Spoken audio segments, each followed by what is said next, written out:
Welcome to this short video about my recent watercolour work. I'm Arthur Horne, and during your watching of the video I'm recording some poetry which I've written, which kind of sums up how I feel about painting and stuff like that. The first poem is called Do We See the Same Thing? There is colour in the sea that only comes from its being sea under sky. It waves, rolls, heaves in, tides beneath the watchful sea of sky, of clouds, lit by its moves around the sun, lighting the sky and sea. I see it as a daily great deep theatrical production, with each day a fresh cast, a subtle directorial change or two in the action, the dialogue of lines measured by sea time. The audience is faithful, but unaware of the changes. They have paid for their ticket, not reading the programme. They see the set, casually allowing what they are coated in, for they are anchored in themselves, not feeling the pull of the horizon, not anticipating the changes of mood on the stage. Each watcher nodding like the harboured boat masts. The sun brings the biggest change. Seething lights on the groins and rocks and seaweeds. It melts the retinas of the glassy sands. Will you watch this performance as I do? Can you breathe in her profound might? Are you as unprepared as I for her fitful anger? Will you bathe in her beauty, soaked in her power? The boat leaves. We are watching. We are her crew, witnessing parts of ourselves falling in the wake. The next poem is called Paul Klee Moved In and Stayed, and it's really about a book that I bought about the work of him.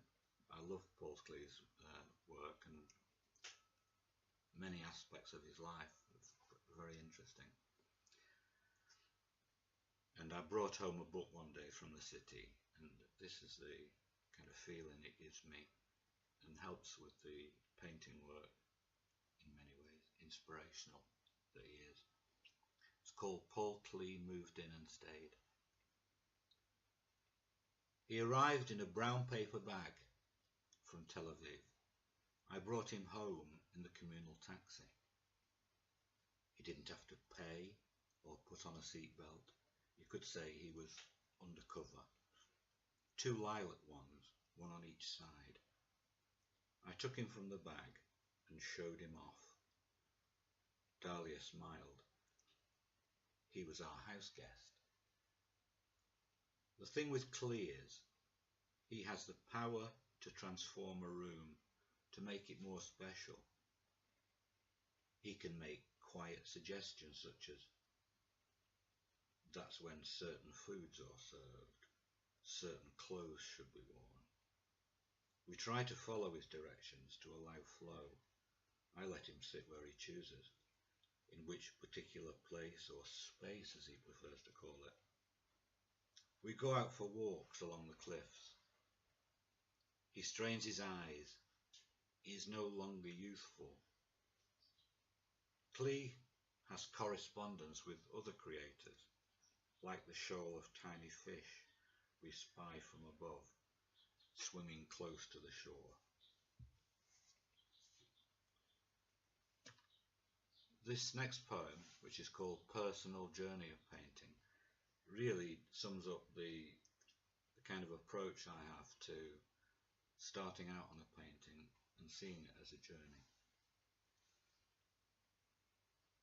I chose today to set out on a personal journey, to cross the harbour in full light, armed with memories, brushes and paints.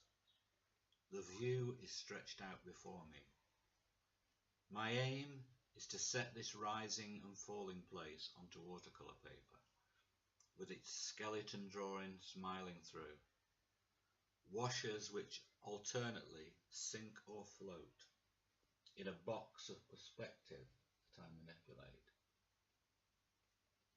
Those I take on my journey should help sustain me. They are my friends, the artists who have crossed such water before me and left their sweet marks for us to marvel at and enjoy.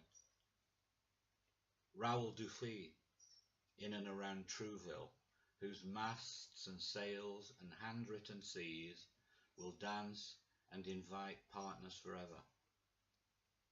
Monet, who worked in the semi-stagnant air of La Grenouillère, percolate with morning mists and lunchtime coffees. John Marin looks up at me. He knew in 1915, when he turned to Alfred Stieglitz's camera call, that with Alfred's reputation his face would last. Half smile and that knowing eye, pretended seriousness, curl of the fingers of the right hand, contrasting with the grey-black of the trousers and the definite strength of the left, gripping the pen. The journey is mine, and it will not last long. I plan that it should, but it never does. Is this a blessing or a curse? The work is fierce and furious, and usually to my liking. I cannot say more than this. Well, I could. The action thrills me. This last poem is called This Hill, These Times, and it's about tweed cloth. A beautiful tweed, this weathered hill. Climb this cloth in my company. Become a part and lay your own colours into the weft and the warp. These strong and comforting slopes are shelters from disturbing winds. The earth teems with life, represented on these dressed inclines. Our bodies, the mountains and moors, each cut to perfection, designed. The shoulders and thighs, the sturdy necks, elegant or distinguished faces, chins of rock, outcrops of jaws, plants, trees and hair growing well, minerals, caves, mouths to hide inside, energy, watercourses, channels, veins or nerves, bones and seams, homes of beasts. Once this hill was beneath an ocean, closed for the wetting, the relentless swells. These waters have left traces in hearts, the beat, the pulse, the ticking of eons, from all levels of the ages of humanity.